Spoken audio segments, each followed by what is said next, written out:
Selamat pagi Bapak Ibu Saudara sekalian. Kita bertemu kembali di channel Sang Penghujat kali ini.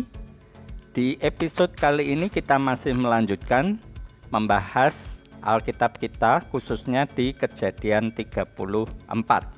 Di Kejadian 34 ini keseluruhannya terdiri dari 31 ayat. Mari kita mulai membaca ayat demi ayat dan kita akan membahasnya sekalian. Oleh LAI diberi subjudul Dina dan Sikem. Saya akan mulai membaca dari ayat pertama. Pada suatu kali pergilah Dina, anak perempuan Lea yang dilahirkannya bagi Yakub, mengunjungi perempuan-perempuan di negeri itu. Ketika itu terlihatlah ia oleh Sikem, anak Hemor, orang Hewi, raja negeri itu. Lalu Dina itu dilarikannya dan diperkosanya. Tetapi terikatlah hatinya kepada Dina, anak Yakub. Ia cinta kepada gadis itu, lalu menenangkan hati gadis itu.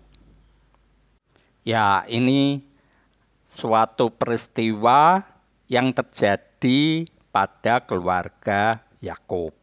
Seperti kita tahu di episode terdahulu bahwa Yakub membeli tanah dari Sikem, dari bapaknya Sikem yakni Hemor, sebidang tanah untuk didiami dan untuk ternak-ternaknya. Nah, pada kesempatan ini justru Dina, anak perempuan satu-satunya, pergi ke desa Sikem itu dan terlihat oleh Sikem dia diperkosa. Namun menariknya di sini bahwa setelah diperkosa justru Sikem menjadi jatuh cinta kepada Dina ini dan dia berusaha untuk menenangkan hati Dina. Sesuatu yang menarik pada cerita kali ini. Di ayat keempat, sebab itu berkatalah Sikem kepada Hemor ayahnya, ambillah bagiku gadis ini untuk menjadi istriku. Kedengaranlah kepada Yakub bahwa Sikem mencemari Dina, tetapi anak-anaknya ada di padang menjaga ternaknya. Jadi Yakub mendiamkan soal itu sampai mereka pulang. Lalu Hemor, ayah Sikem, pergi mendapatkan Yakub untuk berbicara dengan dia. Di sini terlihat bahwa Sikem kemudian meminta Hemor untuk melamar agar Dina bisa menjadi istrinya. Dan ini Hemor sendiri kemudian menemui Yakub untuk membicarakan hal tersebut. Menariknya adalah bahwa kejadian Dina diperkosa oleh Sikem ini terdengar oleh Yakub. Dari mana coba? Di ayat kelima tertulis, kedengaranlah kepada Yakub bahwa Sikem mencemari Dina. Siapa yang cerita? Kan dua orang ini yang menjadikan peristiwa itu terjadi, yakni antara Sikem dan Dina. Sikem meminta bapaknya untuk melamar karena dia cinta kepada gadis ini, si Dina. Sementara Dina sendiri yang diperkosa. Apakah dia juga woro-woro, hei saya telah diperkosa? Ya, inilah yang terjadi, bahwa di ayat kelima justru Yakub bisa tahu kalau anaknya diperkosa oleh Sikem. Ya, ini mungkin hanya akal-akalan si penulis.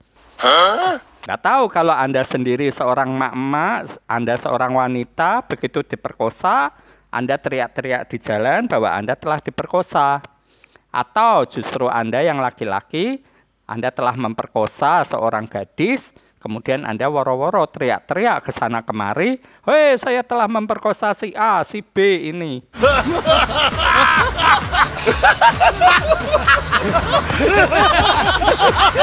Ya, kewarasan Anda yang dipertanyakan. Tapi justru di sini diperlihatkan bahwa Yakub mendengar bahwa Sikem mencemari Dina. Ya, sesuatu yang luar biasa. Mungkin ini Yakub mendapatkan suara lagi dari para malaikat. Kan sering Yakub bertemu dengan malaikat. Di ayat selanjutnya, di ayat ke-7, sementara itu anak-anak Yakub pulang dari padang dan sesudah mendengar peristiwa itu, orang-orang ini sakit hati dan sangat marah karena Sikem telah berbuat noda di antara orang Israel dengan memperkosa anak perempuan Yakub. Sebab yang demikian itu tidak patut dilakukan. Kita hold dulu ya, kita tahan dulu. Ada sesuatu yang menarik di sini. Anak-anak Yakub pulang dari padang. Kemudian mereka marah karena melihat bahwa Sikem memperkosa. Kita berusaha untuk flashback kembali. Ini anak-anak Yakub, mulai dari Ruben hingga yang terkecil yakni Yusuf. Ini ada 11 orang. Ditambah Dina 1, 12 anak dari Yakub. 11 laki-laki, 1 perempuan. Berapakah usia anak-anak Yakub ini? Kalau kita tahu bahwa Yakub 20 tahun ada di tempat omnya, si Laban. Dari 7 tahun pertama, dia harus bekerja. Setelah 7 tahun dia baru bisa mengawini Rahel. Tapi dapatnya Lea. Oh no! Setelah itu dia harus kerja lagi 7 tahun untuk bisa mendapatkan Rahel. Selama kurun 7 tahun ini, Lea mungkin hamil.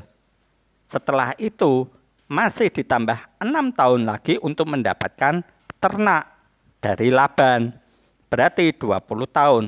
Katakan saja jika setelah perkawinan 7 tahun pertamanya itu, Ruben lahir. Berarti Ruben lahir di tahun ke-8.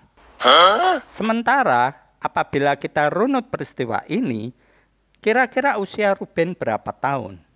Kalau kita tahu bahwa mungkin Ruben lahir di tahun ke-8, maka setelah Yakub keluar dari omnya Laban, berarti usia Ruben sekitar 7 ditambah 6, 13 tahun.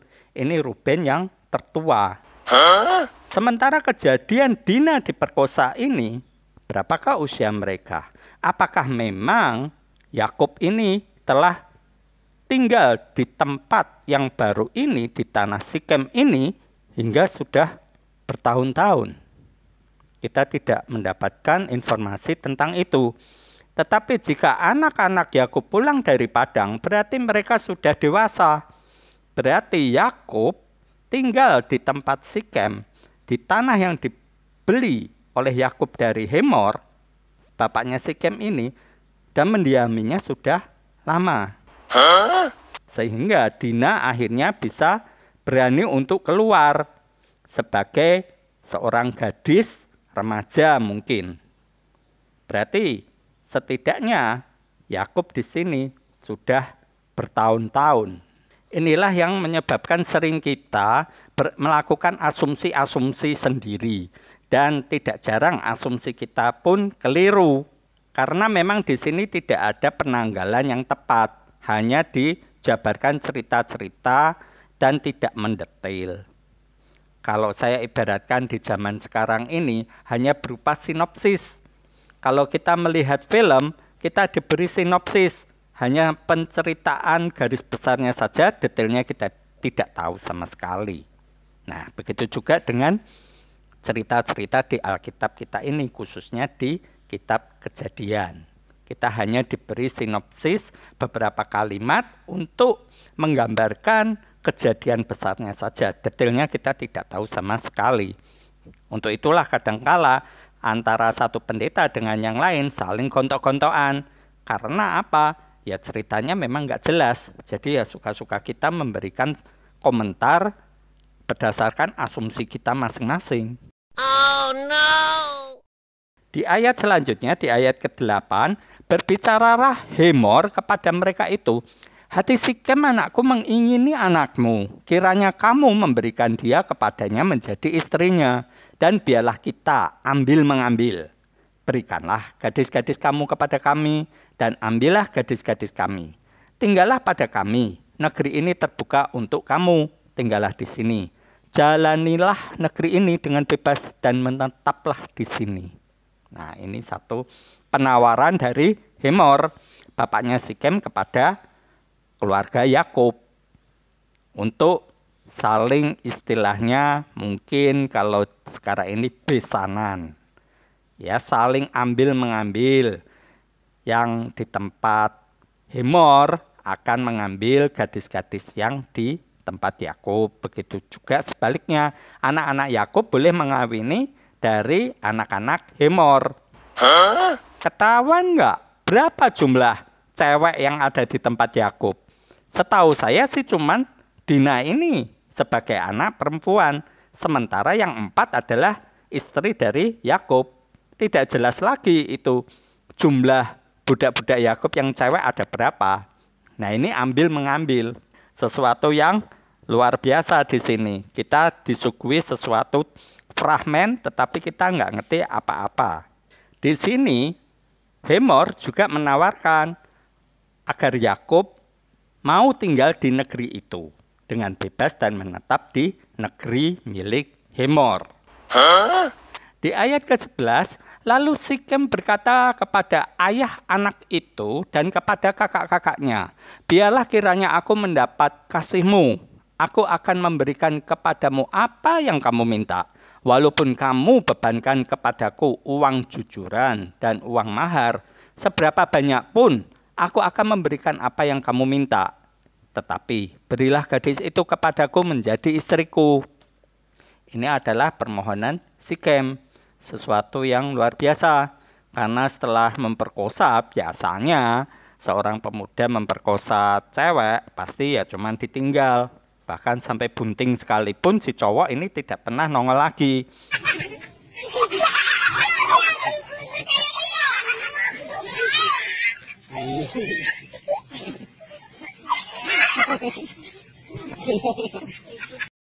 Jadi anak yang lahir seringnya menjadi anak haram, nggak punya bapak, bapaknya tidak ketahuan. Tetapi di sini kita disuguhi cerita yang berbeda, bahwa setelah diperkosa, si pemerkosa malah jatuh cinta kepada yang diperkosa. Dan dia justru ingin melamar dengan baik-baik. Ini sesuatu yang memang disuguhkan Alkitab kita menjadi berbeda. Di ayat selanjutnya, di ayat ke-13, lalu anak-anak Yakub menjawab Sikem dan Hemor, ayahnya, dengan tipu muslihat. Karena Sikem telah mencemari Dina adik mereka itu. Berkatalah mereka kepada kedua orang itu, kami tidak dapat berbuat demikian, memberikan adik kami kepada seorang laki-laki yang tidak bersunat. Sebab hal itu aib bagi kami. Hanyalah dengan syarat ini kami dapat menyetujui permintaanmu. Kamu harus sama seperti kami, yaitu setiap laki-laki di antara kamu harus disunat. Barulah kami akan memberikan gadis-gadis kami kepada kamu dan mengambil gadis-gadis kamu. Maka kami akan tinggal padamu dan kita akan menjadi satu bangsa.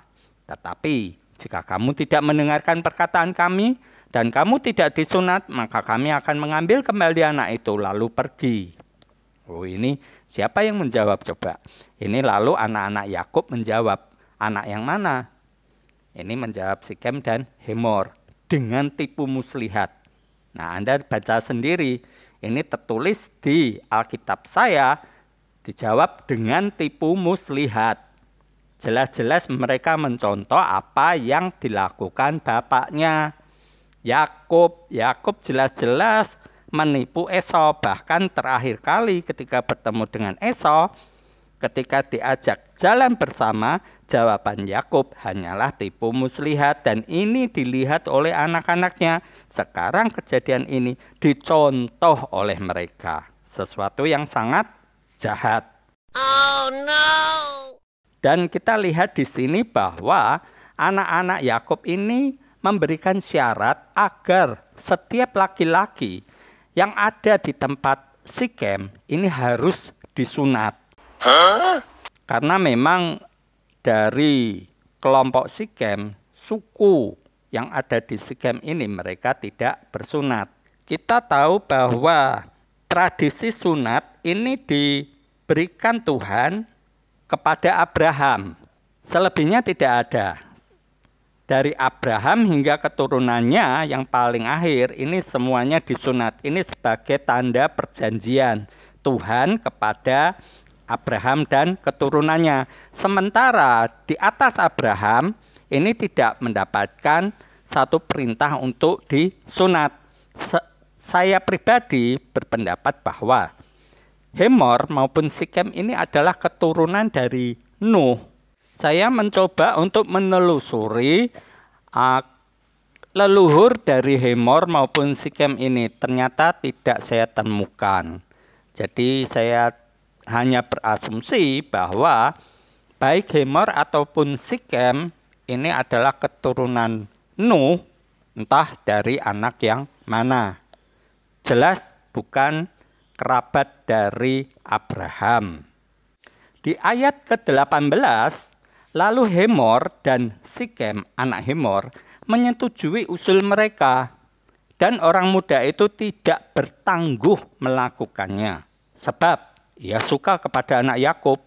Lagi pula ia seorang yang paling dihormati di antara seluruh kaum keluarganya. Ini bayangkan, langsung ini bapak anak menyetujui hal itu dan melakukan. Tidak pakai bertangguh, tidak menunda-nunda lagi, langsung main sunat.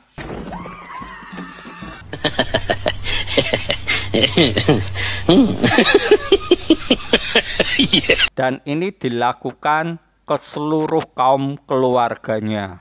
Ini karena memang mereka ini, baik Hemor maupun Sikem, dihormati di antara seluruh kaum keluarganya. Kita lanjutkan di ayat ke-20. Lalu pergilah Hemor dan Sikem, anaknya itu, ke pintu gerbang kota mereka. Dan mereka berbicara kepada penduduk kota itu. Orang-orang itu mau hidup damai dengan kita. Biarlah mereka tinggal di negeri ini dan menjalaninya dengan bebas. Bukankah negeri ini cukup luas untuk mereka? Maka kita dapat mengambil gadis-gadis mereka menjadi istri kita. Dan kita dapat memberikan gadis-gadis kita kepada mereka. Namun hanya dengan syarat ini, orang-orang itu setuju tinggal bersama-sama dengan kita. Sehingga kita menjadi satu bangsa. Yaitu setiap laki-laki di antara kita harus disunat seperti mereka bersunat. Ternak mereka, harta benda mereka, dan segala hewan mereka. Bukankah semuanya itu akan menjadi milik kita? Hanya biarlah kita menyetujui permintaan mereka sehingga mereka tetap tinggal pada kita.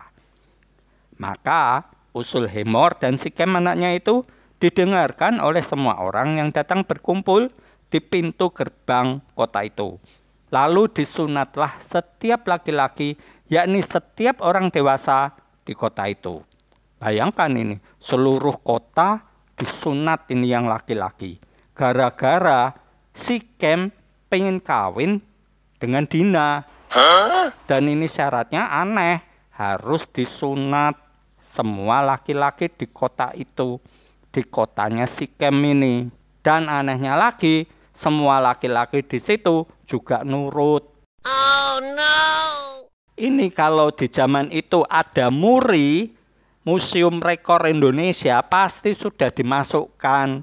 Ini rekor sunat massal seluruh kota.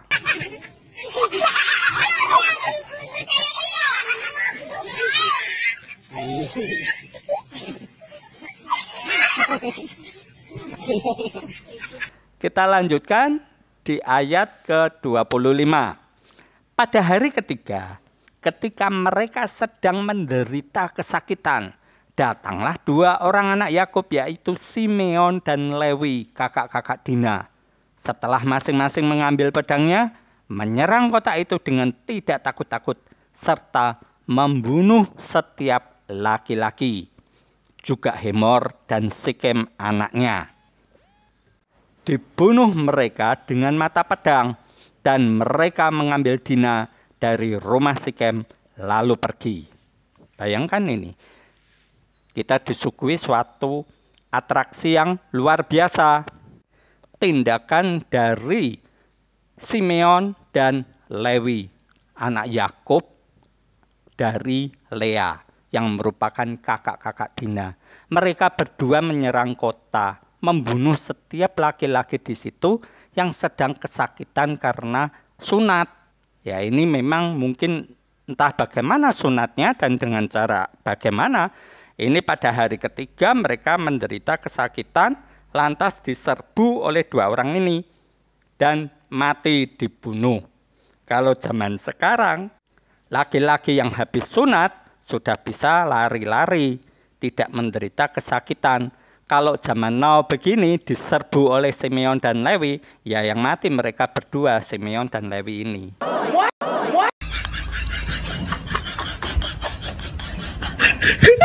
Dapat dilihat di sini betapa sadis dan kejamnya kedua anak Yakub ini. Kita lanjutkan di ayat ke-27. Kemudian datanglah anak-anak Yakub merampasi orang-orang yang terbunuh itu, lalu menjarah kota itu, karena adik mereka telah dicemari. Kambing dombanya dan lembu sapinya, keledainya dan segala yang di dalam dan di luar kota itu dibawa mereka. Segala kekayaannya, semua anaknya dan perempuannya ditawan dan dijarah mereka. Juga seluruhnya yang ada di rumah-rumah. Nah, ini Anda bisa lihat sendiri bagaimana kelakuan anak-anak Yakub. Ia mencontoh lagi tindakan dari bapaknya. Bapaknya ini sesungguhnya nggak kenal Tuhan, cuman selalu di sini cerita ini digambarkan bahwa Tuhan selalu turun memberkati Yakub, bla bla bla bla bla. Yakub melihat malaikat begini-begini, tetapi kita lihat sendiri kenyataannya anak-anaknya tidak melakukan perbuatan yang takut akan Tuhan. Mengapa? Karena bapaknya sendiri sebenarnya tidak kenal Tuhan. Ini akal-akalan penulisnya sendiri melakukan cerita begini. Seorang yang kenal Tuhan tidak mungkin melakukan hal-hal yang demikian. Seorang yang takut akan Tuhan pasti akan menceritakan, memberikan pelajaran kepada anak-anaknya. Tetapi inilah yang terjadi. Kita lihat sendiri bagaimana kejamnya anak-anak Yakub ini. Dia menjarah kota itu, mengambil ternak-ternaknya, barang-barangnya semua diambil, dan perempuan, semua anaknya dan perempuan ditawan, dijarah. Lah, perempuan dijarah apanya? Ya kehormatannya, kegadisannya. Sama seperti yang dilakukan Sikem kepada Dina. Anak-anak Yakub pun melakukan perbuatan yang tercemar. Mereka menjarah perempuan, yang mereka gantian memperkosa wanita-wanita yang ada di kota tersebut. Ini kemungkinan juga, asumsi saya, bahwa anak-anak Yakub ini mengerahkan budak-budaknya juga untuk merampasi seluruh kota itu, dijarah habis oleh keluarga Yakub ini. Sesuatu yang sangat mengerikan, bahwa Yakub kenal Tuhan, Yakub diberkati Tuhan, tetapi yang dilakukan anak-anaknya adalah kebalikan dari apa yang ditulis Alkitab kita ini. Di ayat ke-30, Yakub berkata kepada Simeon dan Lewi, "Kamu telah mencelakakan aku dengan membusukkan namaku kepada penduduk negeri ini, kepada orang Kanaan dan orang Feris, padahal kita ini hanya sedikit jumlahnya. Apabila mereka bersekutu melawan kita, tentulah mereka akan memukul kita kalah, dan kita akan dipunahkan. Aku beserta seisi rumahku." Tetapi jawab mereka, "Mengapa adik kita diperlakukannya sebagai seorang perempuan sundal?" Kita lihat di sini apa yang dikatakan Yakub. Yakub mengatakan bahwa anak-anaknya mencelakai dia dengan membusukkan nama Yakub kepada penduduk negeri itu, kepada orang Kanaan, kepada orang Feris, dan dia takut kalau nanti penduduk Kanaan dan Feris menyatu, menyerbu, dia pasti mati. Dia dan seisi rumahnya. Pemikiran Yakub, dia seisi rumahnya siapa? Ya dia, istrinya, gundik-gundiknya. Nah, anak-anaknya gimana? Kan anak-anaknya yang melakukan hal ini. Dia tidak pernah merasa takut kepada Tuhan. Perkataannya justru menunjukkan bahwa dia takut kalau penduduk kota ini bersekutu dan melawan dia. Jika dia kenal Tuhan, pastinya dia akan mengatakan kepada anak-anaknya, "Tidak takutkah engkau akan hukuman dari Tuhan Allah kita kepada kita yang telah melakukan begini bla bla bla bla bla." Tetapi ternyata tidak. Yang dikatakan Yakub justru dia takut kalau orang Kanaan dan orang Feris ngeroyok dia, dan akhirnya dia kalah karena jumlahnya sedikit. Nah, jawaban anaknya gimana? Jawabannya begini, mengapa adik kita diperlakukannya sebagai seorang perempuan sundal? Tadinya Sikem melakukan hal yang jahat karena dia memperkosa, memaksakan nafsunya. Tetapi setelah itu apa yang terjadi? Hatinya berbalik, dia mencintai Dina dan ingin meminang Dina dengan baik-baik. Mereka anak-anak Yakub ini tidak melihat hal itu. Mereka hanya melihat bahwa Dina telah diperkosa dan itu harus dibalas. Tidak ada lagi pengampunan, tidak ada lagi maaf. Bukankah seorang yang telah mengenal Tuhan mempunyai belas kasih? Apalagi di sini diperlihatkan bahwa Sikem pun mematuhi apapun syarat yang diberikan oleh keluarga Yakub. Tetapi sayangnya justru syarat itu berupa tipu muslihat untuk memusnahkan keluarga Sikem, penduduk di kota Sikem ini. Sesuatu yang memang kalau kita nalar, ini sungguh sangat jahat. Tapi ya inilah cerita yang disuguhkan oleh penulis kitab Kejadian kepada kita di pasal ke-34 ini.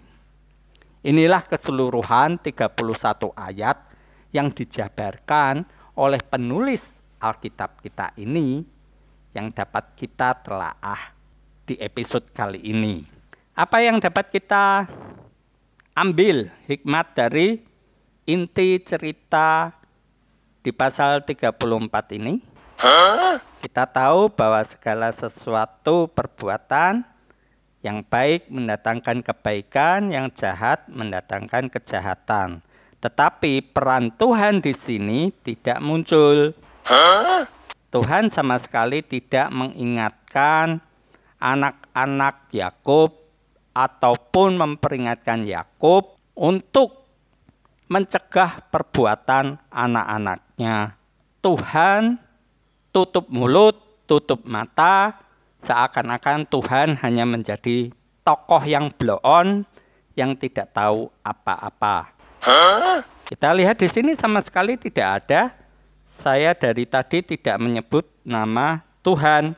Di sini Tuhan mungkin sedang jalan-jalan, entah ke mall yang mana, entah berkunjung dharma wisata di tempat wisata mana, di curug, di air terjun mana, entah di pantai mana, kita tidak tahu. Ataukah mungkin Tuhan sedang tidur? Tuhannya Yakub ini sedang asik-asik. Yang jelas dari ayat pertama hingga ayat ke-31, Tuhan sama sekali tidak nongol. Ya, ini sebagai satu catatan kita bahwa Tuhan tidak selalu menyertai. Oh no. Ya, ini kalau Anda ingin percaya dengan cerita di kitab Kejadian ini. Nah, tinggal Anda bandingkan dengan khotbah para pendeta bahwa Tuhan selalu peduli, Tuhan selalu memperhatikan kita, Tuhan selalu mengasihi kita. Nah, Anda bandingkan dengan cerita di sini, tinggal Anda yang pilih, mau pilih omongan pendeta atau Anda menyikapi cerita ini. Berarti Tuhan ketika di Kejadian 34 ini, Tuhan tutup mata, tidak peduli dengan pemusnahan keluarga Sikem, seluruh kota Sikem mati semua. Tuhan diam saja.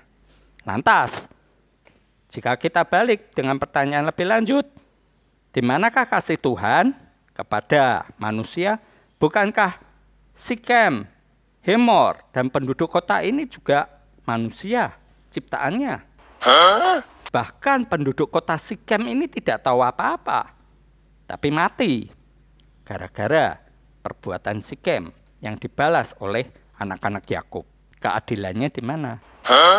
Ya, Anda renungkan sendiri. Inilah satu cerita yang memang dibuat demikian, dan kita harus memaklumi, mau tidak mau memaklumi bahwa cerita ini ada di Alkitab kita. Baik Bapak Ibu, saudara sekalian, telah kita bahas keseluruhan 31 ayat. Di episode kita kali ini, kita lanjutkan lagi untuk bertemu di episode mendatang. Terima kasih sekali untuk segala perhatian yang telah Anda berikan di channel Sang Penghujat kali ini dan yang akan datang tentunya. Terima kasih. Shalom.